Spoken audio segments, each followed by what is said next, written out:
Hello, my friends, and welcome back. Now, the next few weeks, the episodes are going to be a little bit shorter than they normally are. Usually, I know for those of you who are longtime listeners and regular listeners, they run about 45 minutes. Some go longer. But the next few episodes are going to be shorter for a couple reasons. Number one, the topics that I want to talk about are just in general, just don't take that much time to talk about. Number two, it is the Christmas season, which means just like y'all, I am super busy. As a matter of fact, as soon as I get done with today's recording, my kids and I are going to be busy working on lots of things, including baking bread. And I told the kids that for school today, this is what we can do, and that they don't have to do any math or copy work. And so they're all about having a good attitude today. But we're going to be making Christmas crackers and bread and reindeer hooves, which is essentially pretzels with a Rolo and a pecan on top. Um, and so my time is limited. And then come the just like the third or fourth week in January, we'll start back with some fun interviews. Many of you have put in requests for different people to interview, and I have been working on securing interviews with some of those people. And we've got some other exciting guests coming on at the new year. We'll be talking about umbrella schools. Well, there's a lot of things. That's one of the things that we're going to be talking about, but there's a lot of things that we'll be talking about over the coming new year. If you are interested in the mentoring program, my mentoring program, as I've mentioned just in the last couple podcasts, I guess 2 or 3, I've started doing one-on-one mentoring. And that is for a 6-week session. We'd meet for 45 minutes on Zoom and talk about your family and what you need. And then I'd mentor you in your homeschooling journey. I can't mentor you in other big topics. So if you have legal questions about other things in life, that's not my wheelhouse. But I would love to be able to mentor you on your homeschooling journey. So you're welcome to set up a discovery call. The link to set up a discovery call, which is free, is in the show notes. And then, of course, I need to start doing the obligatory. If you like this channel, subscribe and ring the bell or whatever. Anyway, if you don't like this channel and you don't like the information, then move along. Here's looking at you, Archimedes, single man with cats and no children. So if you don't like this channel, move along, listen to something else. If you do like this channel, please like it, subscribe it, share it with your friends. I honestly want to help as many people as possible who want to homeschool but are really scared. And anyway, I love hearing your stories. So thank you. It was so fun, Chrissy, hearing your story. I got your email and I really loved hearing your story. If you do want to connect with me, you can find me on Facebook. You can find me on Instagram. You can join our private Facebook page, School to Homeschool. I'm trying to be better about posting in that. The whole social media world is still an enigma to me, and so I'm still working on things. But you can find the ways to get a hold of me in the show notes, as well as the link if you want to set up a discovery call to do mentoring. That's also in the show notes. The show notes are on all the podcast platforms as well as on the YouTube. So with that, let's get started. Today, this is okay. I have a lot of things always going on in my head, like all women that I know. Like our brains never shut off. Um, and I have yet to meet a female whose brain doesn't shut off ever. Did I say that right? Yeah, my brain never shuts off. I know yours doesn't either. Anyway, but this particular topic has been on my heart for a few reasons, because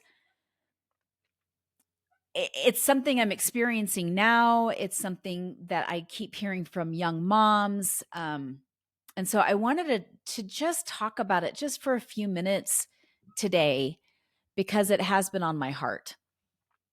So I want to start with using from the King James Version of the Bible from Ecclesiastes. Now, if you're not a religious person, I think you're still going to find this helpful, even if you're not religious. Consider it, as I've said before, as as a discovery in the humanities. But this is from Ecclesiastes 3, and it's been on my mind. And it goes like this, and you'll recognize it because the Byrds made a song about it in 1965. To everything there is a season and a time for every purpose under heaven, a time to be born and a time to die, a time to plant and a time to pluck up that which is planted, a time to kill and a time to heal, a time to break down and a time to build up, a time to weep and a time to laugh, a time to mourn and a time to dance, a time to cast away stones and a time to gather stones together, a time to embrace and a time to refrain from embracing, a time to get and a time to lose, a time to keep and a time to cast away, a time to rend and a time to sow, a time to keep silence and a time to speak, a time to love and a time to hate, a time of war and a time of peace. There is a season for everything. And this has been on my mind because of the season of life that I'm in right now, as well as the season of life that my parents are in right now. And then looking at my younger sister who has little kids, and my one of my nieces who has really little kids. It's been on my mind. And so I want to talk a little bit at the beginning here to you young moms who are trying to homeschool, and you have a baby or you have toddlers and you feel like you can't get anything done and you're exhausted. I want you to know it's not going to last forever. As a matter of fact, it goes by really fast, but while you're in it, it feels slow. And you may not feel like you have the capacity to do a lot, but the great news for you young moms is it's okay, because you don't have to do a lot.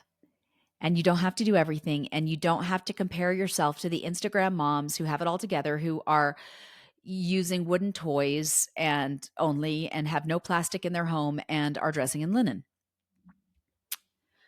By the way, I went to the Wild and Free conference, which I loved. Had a great time this summer at the Wild and Free conference. And I have never seen so much linen in my entire life in one room. All these young moms in their little linen dresses, and they're all natural kids. And I was wearing my acrylic sweater from Costco with older kids. But I remember as a young mom feeling so overwhelmed, and people would say, sleep when the baby sleeps. And I'm like, I have other kids to deal with. You know, I took on 2 stepkids. And I couldn't sleep when the baby slept. Like when the baby slept, I had to get stuff done. And at the same time, try to squeeze in time for myself to like take a shower or a bath. Usually it was a shower. A fast one, a very fast shower. I to have time to brush my teeth or wash my hair. And I remember being in that season feeling like it was never going to end. And then it did. And I no longer have children in diapers, and they're more capable.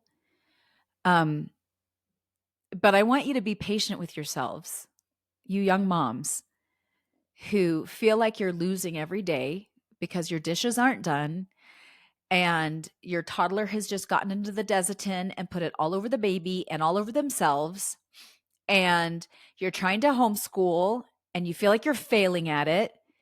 I want you to know you're not failing, but you are in a season of life which requires more of you than from your kids than other seasons might.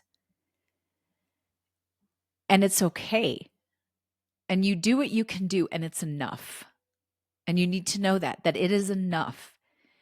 If all you get in is reading a few stories to your kids that day, and then the rest of the day you've spent just trying to survive, it's okay and it's enough. If you don't do all the creative stuff that the people on Instagram and Pinterest do, guess what? Most of it's fake anyway. Let's be honest. It's a nice show. But nobody lives perfect lives. And if you feel like your capacity is limited, Guess what? It is limited and it's okay. I was talking to one of our employees last year. She and I were chatting because she was taking on more responsibilities and she was really nervous. And she had worked for us for a long time. I mean, she still works for us, but she's worked for us for many, many years. And she said, Janae, I'm so scared with taking on these tasks because it's going to take me forever. And I said, do you remember when you started with us years ago? And the tasks that you do today, which are you could do in your sleep, they were scary and you had to do them and they were hard. And she's like, yeah. And I said, are they hard anymore? And she's like, no, as you mentioned, I could do them in my sleep. I'm like, right. These tasks that seem scary now in a year or so are going to be second nature. Shoot, with you and how fast you learn, in a couple months, you'll have the capacity and the knowledge and the ability. But that scary part, that's where the growth comes. It comes through the messy and the trying to figure things out. That's when we grow. And ultimately our capacity grows too. I remember in college, I was trying to put together, I went to a very small university and like really small, like it was smaller than my high school. And I wanted to help put together this school-wide event. And I was like 19. And y'all, it bombed. Like nobody came. It was terrible.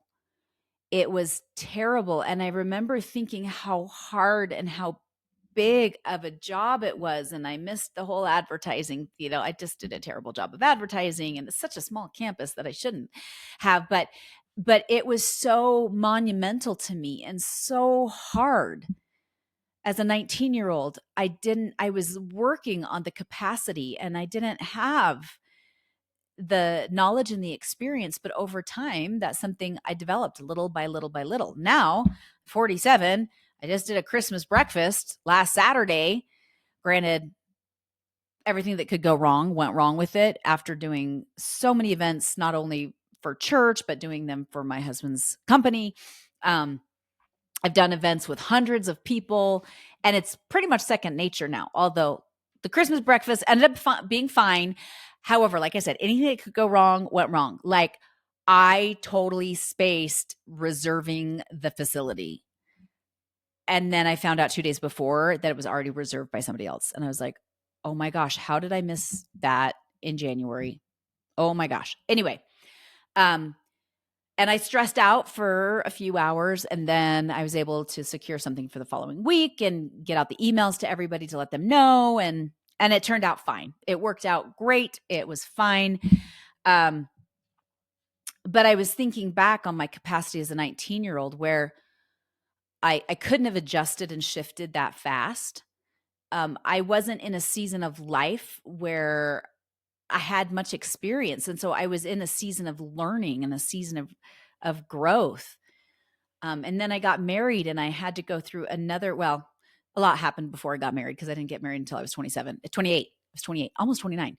But a lot more happened over, the next 9 years. And I had to grow, and I went through all these different seasons. There was a season I was in college, and then I suddenly found myself in a season where I was trying to find a job and to find a profession and decide what I was going to do with that. And then there was a season where I got married and took on 2 kids, and each season presents its challenges. But with every season, we have the opportunity to go through really messy, and yet beautiful growth. And the beauty comes after the mess. It comes after we've embraced pardon my language, after we've embraced all the crap.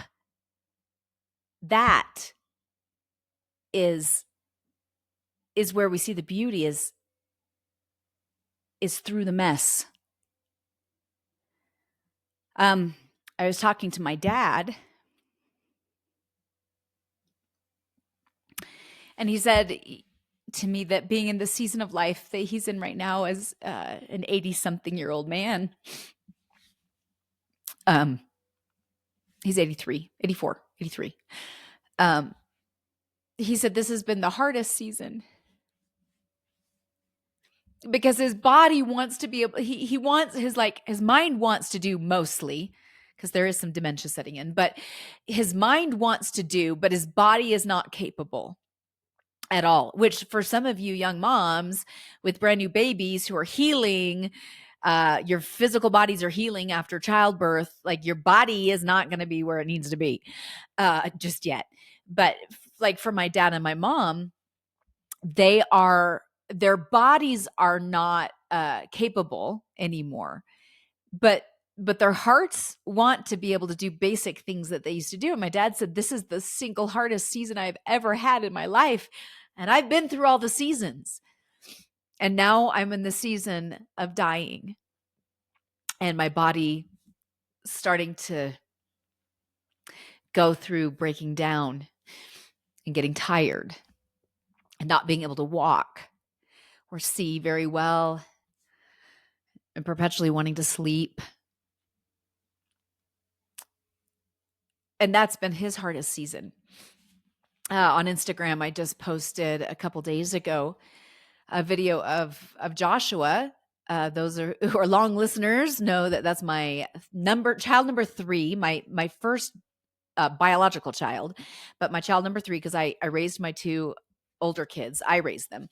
I was mom. I wasn't biological mom, but I was mom. I was there for all the stuff. But Joshua's turning 18 soon, and I went on my walk late at night, and it had snowed so much, and he was out there shoveling, and he looked up at me and smiled, and then we chatted for a little bit before I went on my walk, and he was shoveling the driveway, and I had that realization that season of him being in the home is almost over.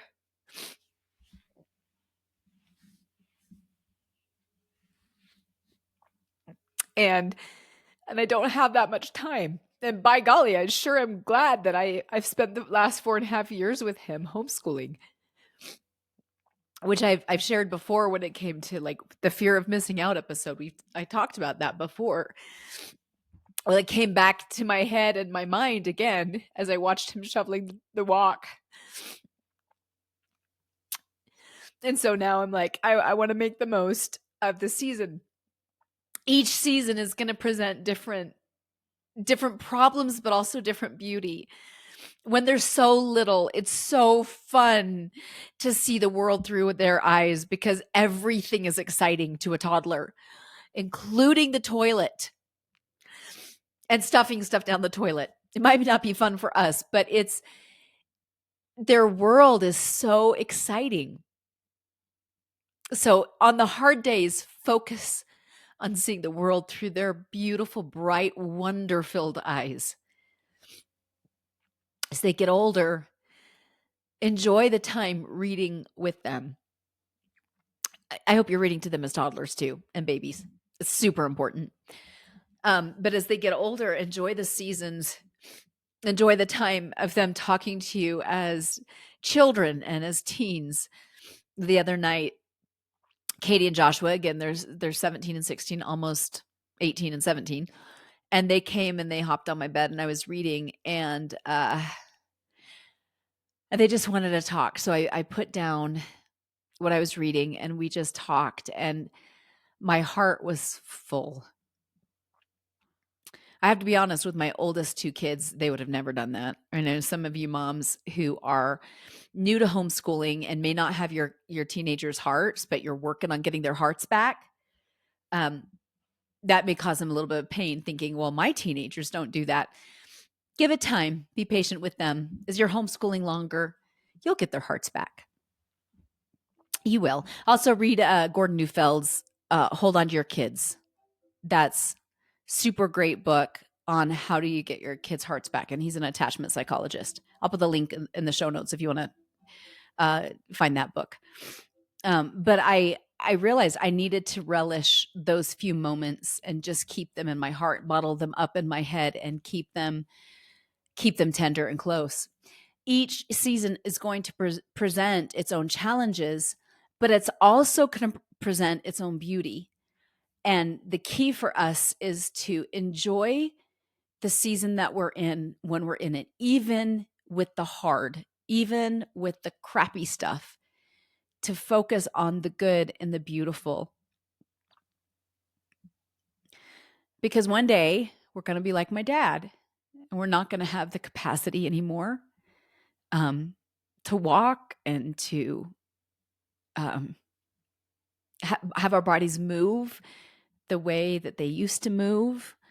Um, we may not have the mental faculties that we once did.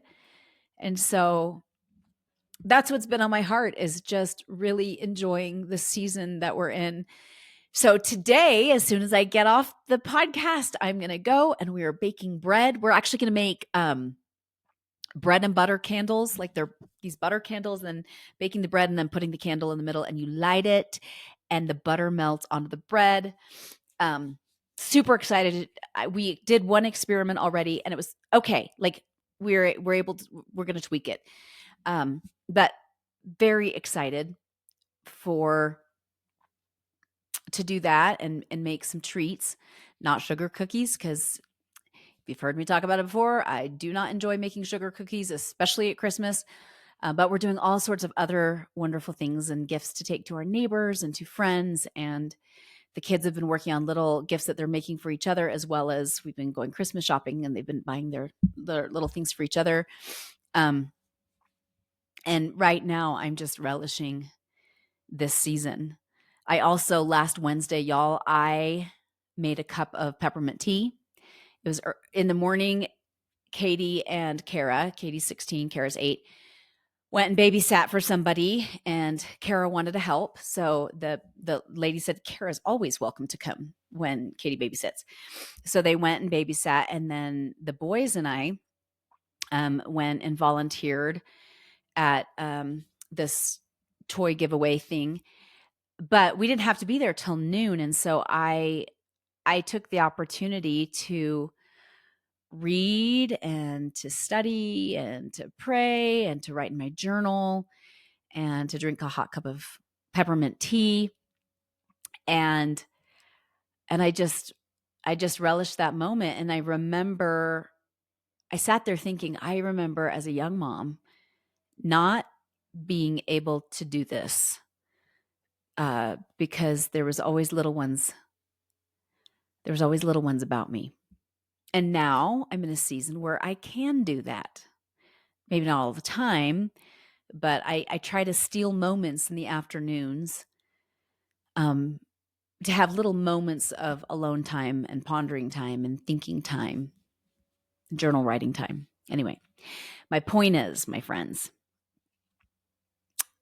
you're only in a season, and seasons, some are short and some are longer, but the seasons will change, and they change without fail, just like our actual seasons, our weather seasons change, just like the earth seasons change. Enjoy the season that you're in, wherever you are, whatever that is. And with that, enjoy the homeschooling. And during the Christmas season, you don't have to do quite so much.